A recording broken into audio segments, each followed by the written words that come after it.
BJP कहती है कि मुस्लिमों की पार्टी है, कि वहाँ मुसलमानों कोई हैसियत, कोई औकात और कोई वक्त नहीं है। आपसे उम्र में ज्यादा, तजर्बे में ज्यादा लोग हैं, तो समाजवादी पार्टी क्या आपको टिकट देगी? इलेक्शन लड़ने की तैयारी आपने कहा कि हम भी करेंगे, हमारे मन में भी अपेक्षा है कि हमें टिकट मिले। कहते हैं इलेक्शन में पैसा बहुत खर्च होता है, क्या ये बात सही है?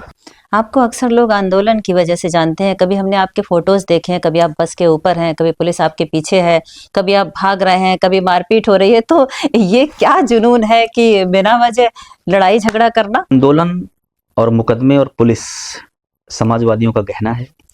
आपने कहा कि आंदोलन और लाठी पुलिस ये सब समाजवादियों के गहना है, लेकिन CA-NRC में तो जनता ने आंदोलन करा, आप लोग तो कहीं नहीं थे। हर मस्जिद के नीचे ही मंदिर क्यों है, क्या कहेंगे?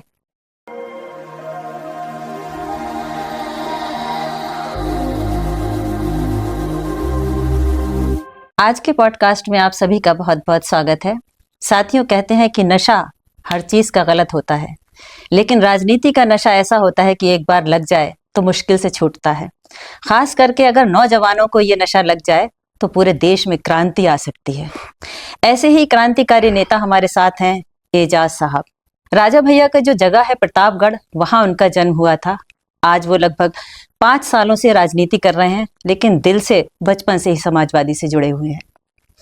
और कुछ उनके बारे में जानेंगे। इससे पहले ये बता दें कि आप समाजवादी यूथ विंग के जिला अध्यक्ष हैं और आंदोलन करना इनका बड़ा शौक है। बहुत बहुत स्वागत है एजाज साहब। बहुत बहुत शुक्रिया आदरणीय राफिया जी, आपने इस छोटे से कार्यकर्ता को अपने आज इस ब्रॉडकास्ट चैनल पर बुलाया है। मैं आपका दिल की गहराइयों से बहुत बहुत धन्यवाद देता हूं और बधाई देता हूं कि ये जो आपके व्यूवर्स हैं और फॉलोअर्स हैं, काफ़ी बड़ी तादाद में आपको फॉलो करें और हम लोग भी चाहेंगे कि बहुत बड़ा एक बार ये चैनल बन के उभरे। ये बात अच्छी एजाज साहब ने याद दिला दी कि हमारे चैनल को सब्सक्राइब करना मत भूलिएगा। इससे पहले कि हम इंटरव्यू शुरू करें, हमारे चैनल को सब्सक्राइब कर लीजिए और लाइक एंड शेयर भी कर लीजिए। पहला सवाल आपसे बनता है कि आंदोलन का आखिर मकसद क्या होता है आपका?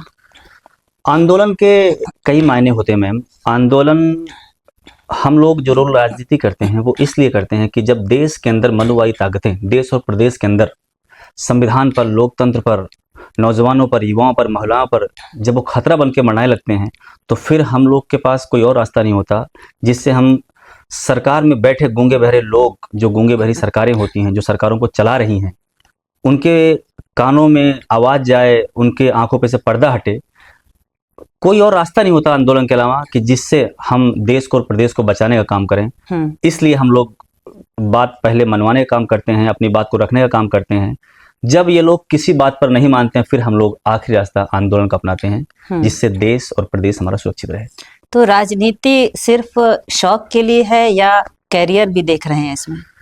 कोई भी कार्य, कोई भी लड़का या कोई भी नौजवान साथी जब करता है तो पहले तो समाज सेवा भाव से आदमी राजनीति में आता है, लेकिन जब तक उसको प्रोफेशन नहीं बनाएगा। आज हम राजनीति कर रहे हैं, समाज सेवा कर रहे हैं, तो समाज सेवा से मैं किसी का भला नहीं कर सकता जब तक मैं किसी कुर्सी पर न बैठ जाऊं।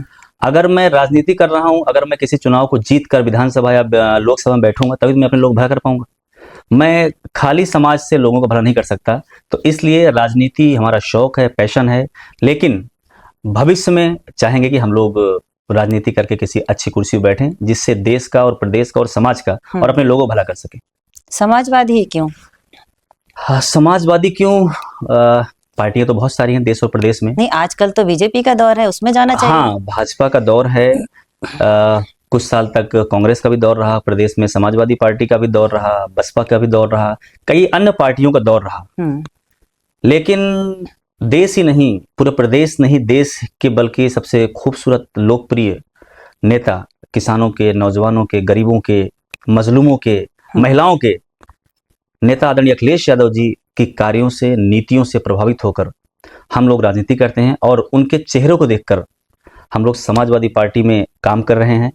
दूसरी अन्य पार्टियां हमारी विचारधारा से मैच नहीं खाती हैं, क्योंकि हो सकता है वो सत्ता में हो, हम सत्ता में जाके कुछ समय के लिए मलाई तो काट सकते हैं, लेकिन देश सुरक्षित हाथों में नहीं रहेगा और हम लोग अपने लोगों की मदद नहीं कर सकते वहां रह के, क्योंकि वहां पर धार्मिक मतभेद, टिप्पणियां, मतलब बहुत सारी चीजें हैं जो हमारे उनसे विचार नहीं मिलते। समाजवादी पार्टी एक सेक्युलर पार्टी है। आदरणीय अखिलेश यादव जी सभी धर्मों का और सभी लोगों का सम्मान करते हैं और इसलिए हम लोग समाजवादी पार्टी को ही सपोर्ट करते हैं और उनके लिए काम करते हैं। बीजेपी कहती है कि मुस्लिमों की पार्टी है।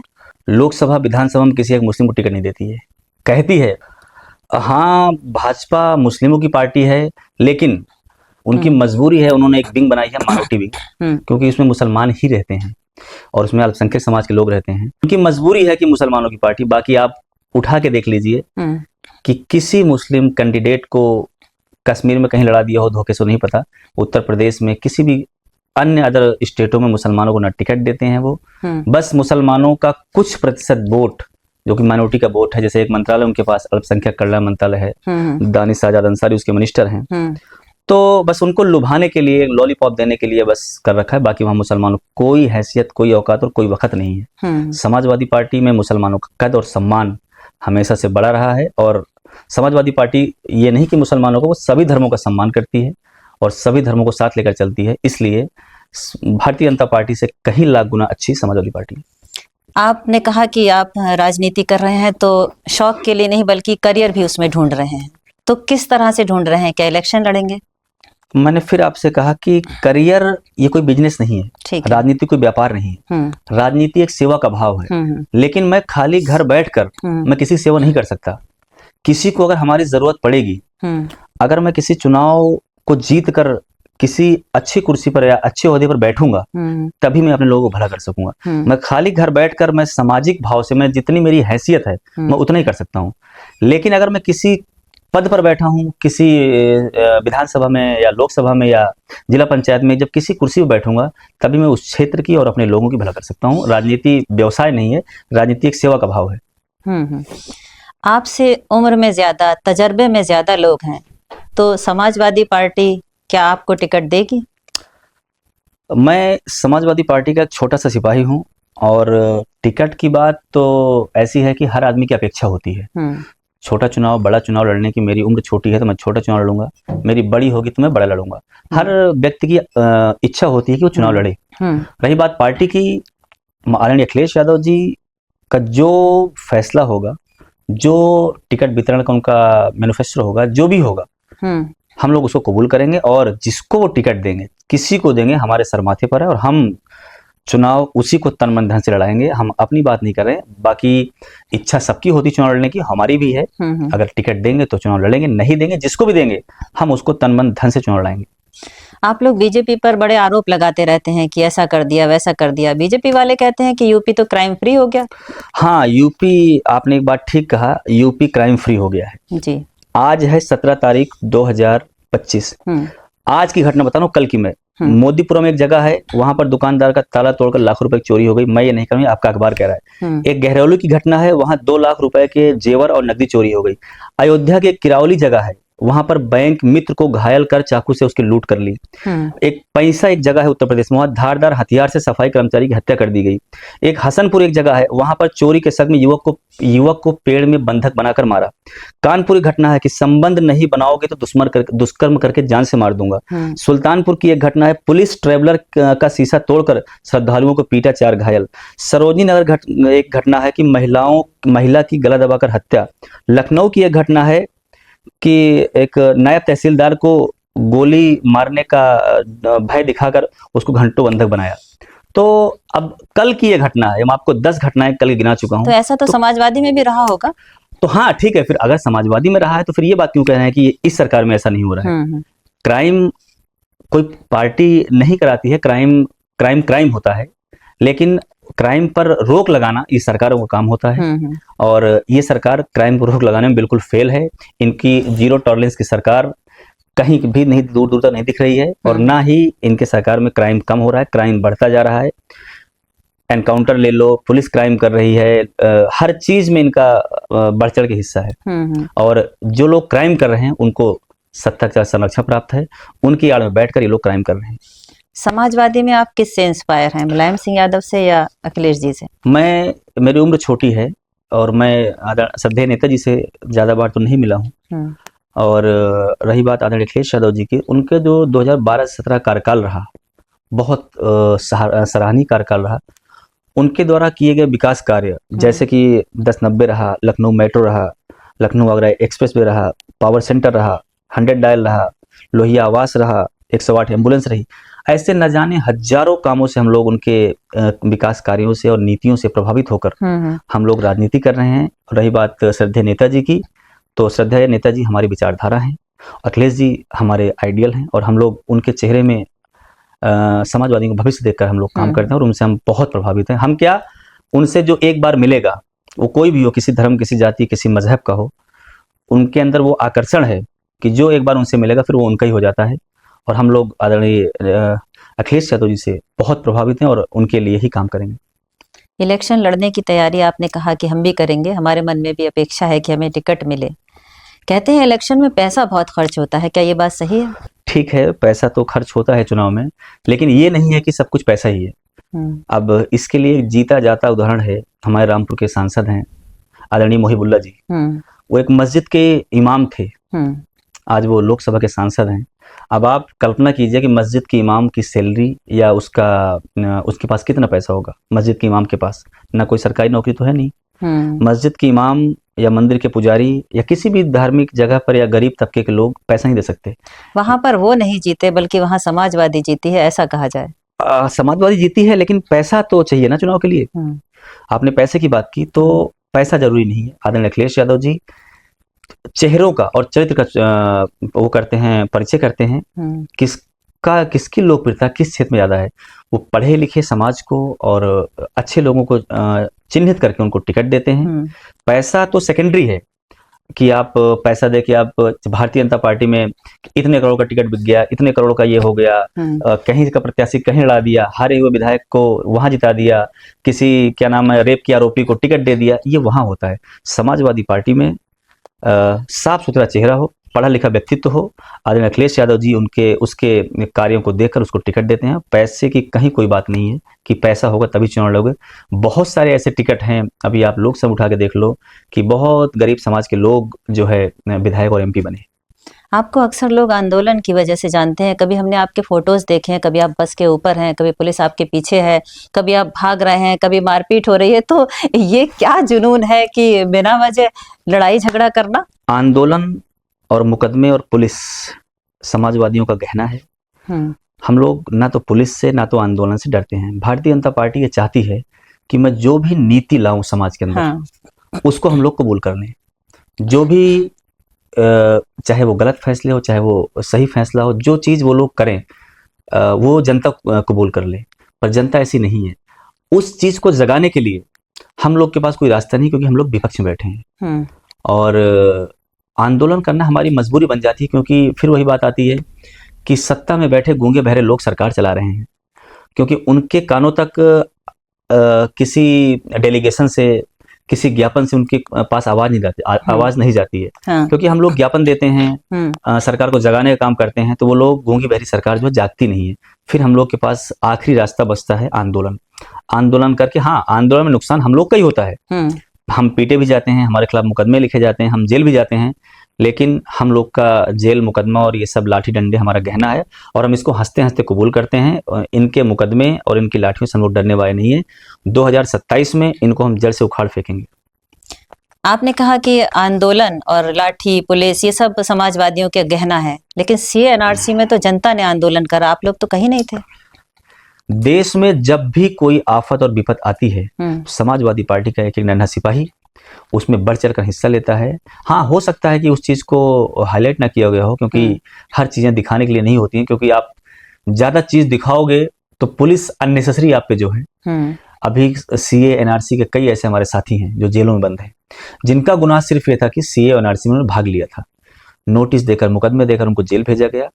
और समाजवादी पार्टी देश में जो भी बुरी आपदा आती है, उसमें सभी पार्टी के नेता और हमारे जो शीर्ष नेतृत्व है आदरणीय अखिलेश यादव जी, जहां जहां जो भी उनका दिशा निर्देश होता है, हम लोग उस पर काम करते हैं। ऐसा कहा जाता है कि जब से बीजेपी आई है तब से मुस्लिमों में अशांति सी है, जो समाजवादी पार्टी में एक अपनापन सा उन्हें महसूस होता था, क्या वो समाज में कम हुआ है? भारतीय जनता पार्टी में मुस्लिम समाज के जो लीडर हैं, जो पहले से हैं, कुछ चंद लोग हैं जो सुकून महसूस करते हैं, क्योंकि एक पार्टी है तो उसमें जो पुराने लोग हैं वो तो ठीक हैं, लेकिन जो मजबूरी में पार्टियां छोड़ कर गए हैं, चाहे वो समाजवादी पार्टी चाहे बसपा छोड़ कर गए हों, जैसे कि किसी को जाना है तो कोई किसी का नुकसान ना हो जाए, जैसे मेरे पास बहुत पैसा है, मेरा कोई पार्टी नुकसान ना कर दे, जो लोग इस लालच से गए हैं वो वहां पे घुटन महसूस कर रहे हैं। और घुटन इसलिए महसूस कर रहे हैं कि वो अपनी संस्थान को, अपनी चीजों को बचा सकते हैं, लेकिन दिल समाजवादी उनका है, या जिस पार्टी को छोड़कर जाएंगे वो वक्ती तौर पर वहां पर अपना समय काट रहे हैं। बाकी मुस्लिम समाज का कोई भी व्यक्ति अपने आप को वहां पे सुरक्षित और सुकून से महसूस नहीं कर रहा है। हर मस्जिद के नीचे ही मंदिर क्यों है, क्या कहेंगे? मस्जिद के नीचे मंदिर से अच्छा ये है कि कुछ और ढूंढते, ये हॉस्पिटल ढूंढे, स्कूल ढूंढे, इंजीनियरिंग कॉलेज ढूंढे, जिसको देश की जरूरत है। मंदिर मस्जिद कब से खेल रहे हैं, ये एक लंबा अरसा हो गया मंदिर मस्जिद खेलते हुए। इनको हॉस्पिटल्स, शिक्षण संस्थान, IIT, IIM ऐसे चीज ढूंढना चाहिए जिससे देश का भला हो सके। बाबा साहब भीमराव अंबेडकर जी ने एक ऐसा खूबसूरत संविधान हम लोग को दिया है, उसके नेतृत्व में हम लोग काम कर रहे हैं, उसके दिशा निर्देश पर, उसके द्वारा दिए गए विचारों पर हम लोग काम कर रहे हैं। तो ये लोग मंदिर मस्जिद, पाकिस्तान, हिंदुस्तान सिर्फ यही कर रहे हैं, इनके पास और कोई रास्ता नहीं है। क्योंकि हर चुनाव से पहले एक नया मोड़ ले आते हैं लोग, एक नई चीज ले आते हैं जिससे चुनाव को प्रभावित कर दिया जाए। और आप देख लो उठा के कि अभी हर मस्जिद के नीचे मंदिर ढूंढ रहे हैं। अभी हम या कोई मुस्लिम समाज का साथी तो निकल भी तो रहे हैं ना। निकलने को आप जब खुदाई करोगे तो कुछ निकलेगा ही। अब उसमें ये थोड़ी लिख के आ रहा है कि मंदिर है ये, उसमें पता नहीं क्या निकल रहा है कि वो बस उनको मंदिर का अवशेष मिल गया उसमें। भाई आप इस घर के नीचे, आप इस अपने ऑफिस में खुदाई कराओगे तो कुछ ना कुछ निकलेगा। क्यों? क्योंकि ये यहाँ पे क्या पता क्या पहले कब्रिस्तान रहा है, शमशान रहा है, XYZ क्या रहा है। तो जब किसी चीज का आप जब अपने समरसेबिल का बोरिंग कराते हैं तब भी कुछ निकलता है। तो इसका मतलब ये नहीं कि वहाँ मंदिर है या मस्जिद। तो मूर्ति नहीं निकलती ना समरसेबिल में, या तो निकल रही है मूर्ति। रही बात मूर्ति की, तो हिंदू समाज में जो मूर्तियां होती हैं वो लोग मूर्ति विसर्जन भी करते हैं, मूर्तियां गंगा में बहाते हैं। तो वो मूर्ति जहां पर आप, हो सकता है कि बह के कहीं और चली गई हो सकता है कि किसी नदी के मार्फत चली गई हो, या मूर्तियां कभी कभी क्या होता है हिंदू समाज में, मूर्तियां कभी कभी हम लोग देखते हैं कि कहीं कूड़े के ढेर में पड़ी होती हैं गलत तरीके से, जबकि ऐसा नहीं होना चाहिए। तो उस मूर्तियों के ऊपर कुछ मिट्टी, कूड़ा, XYZ पड़ गया तो वो दब जाती हैं। अगर आप खुदाई कराओगे तो हम मूर्ति तो निकलेगी ही, मूर्ति नहीं निकली थी। अब है क्या, कुछ और निकल नहीं सकता। अब मूर्ति निकलेगी या कोई कंकाल निकलेगा या कोई हड्डी निकलेगी, कुछ तो निकलेगी। अब मुस्लिम समाज के अंदर कोई मस्जिद तो निकलेगी नहीं, क्योंकि मस्जिद कोई रूप आकार तो है नहीं कि ये मंदिर निकल गया या मस्जिद निकल गया। तो मेरे हिसाब से कि उनको किसी भी जगह या मस्जिद के नीचे मंदिर न ढूंढ के वहां पर हॉस्पिटल और क्या नाम है, कॉलेज, मेडिकल कॉलेज, शैक्षिक संस्थान, IIT, IIM वो ढूंढे ज्यादा अच्छा रहेगा। आपने मास कॉम किया है, जाहिर सी बात है एक पत्रकारिता का आपने कोर्स किया है। आज के दौर में जो पत्रकारिता हो रही है उसे कैसे देखते हैं आप? कि कुछ चुनिंदा पत्रकार साथियों को छोड़ दिया जाए तो बंदूक का पहरा है कलम पर। देश के बड़े बड़े पत्रकार भारतीय जनता पार्टी के इशारों पर चल रहे हैं। कुछ चुनिंदा यूट्यूबर्स और पत्रकार सिर्फ 2-4 ही रह गए हैं जो सही चीजों को दिखाते हैं, वरना देश के जितने बड़े संस्थान हैं वो सब भारतीय जनता पार्टी के अधीन चल रहे हैं और उनके दिए गए चंदे पर चल रहे हैं, जो कि गलत है। पत्रकारिता देश का चौथा स्तंभ है, उसको निष्पक्ष होकर काम करना चाहिए, निष्पक्ष होकर चीजों को दिखाना चाहिए। महाकुंभ जैसी इतनी बड़ी घटना हो गई जहां पर बाबा जी ने कहा कि हम इतने करोड़ लोग आज स्नान करके चले गए, इतने करोड़ लोग आए, इतने करोड़ लोग गए, वो उनको पता लग गया क्योंकि वहां पे कई 25, 30, 50, 70 हजार CCTV कैमरे लगे थे। आपने ये सारी चीज नोट कर ली कि सारे मीडिया चैनल ने दिखाया कि आज 50,000 लोग, 1 करोड़ लोग, 2 करोड़ लोग स्नान करके चले गए, लेकिन वहां पर जो मौतें हुई उसको किसी पत्रकार को दिखाने की हिम्मत नहीं हुई। ये बड़ी दुर्भाग्य की बात है कि सच नहीं दिखा पा रहे हैं।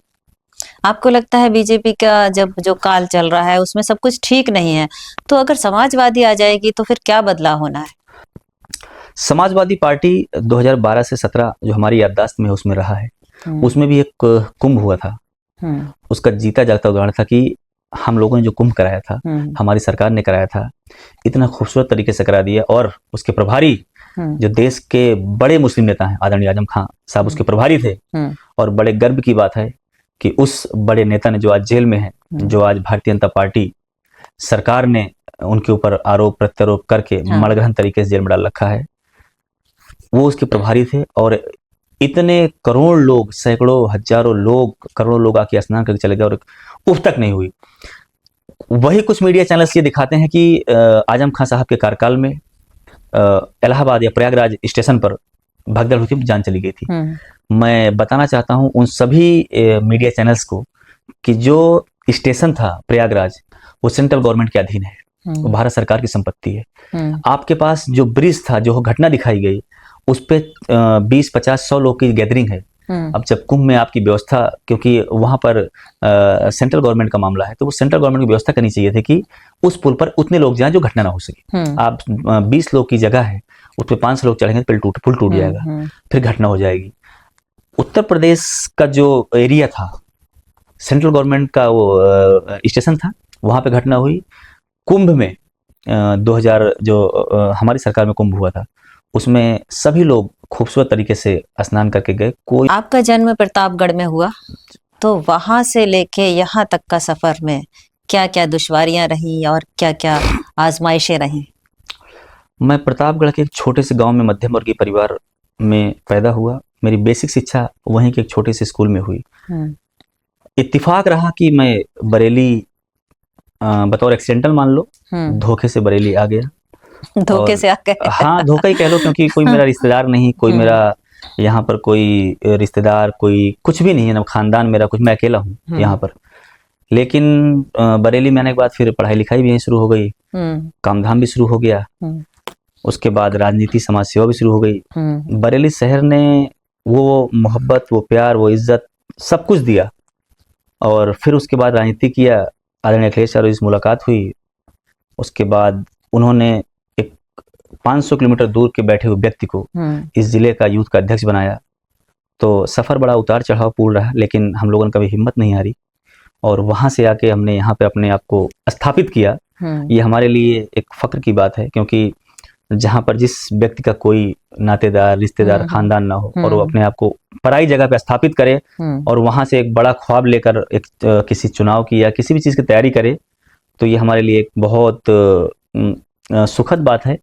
और मैं जो है बरेली के सभी लोगों का, जिन्होंने मुझे इतना प्यार दिया और मुझे स्थापित करने में जिस लोगों ने मुझे यहाँ पे रोल अदा किया, मैं सभी का शुक्रगुजार हूँ कि इस शहर ने मुझे इतना प्यार दिया। बहुत बहुत शुक्रिया। आप थे एजाज साहब, जो कि प्रतापगढ़ से आते हैं और बरेली में पूर्णतया स्थापित हैं, और देखते हैं आपकी राजनीति का सफर कहाँ तक जाता है। शायद विधायक और सांसद बनने का ख्वाब लेकर आए हैं और समाजवादी में पूरी तरह से कार्यरत हैं। आज बस इतना ही। बहुत बहुत शुक्रिया। बहुत बहुत धन्यवाद।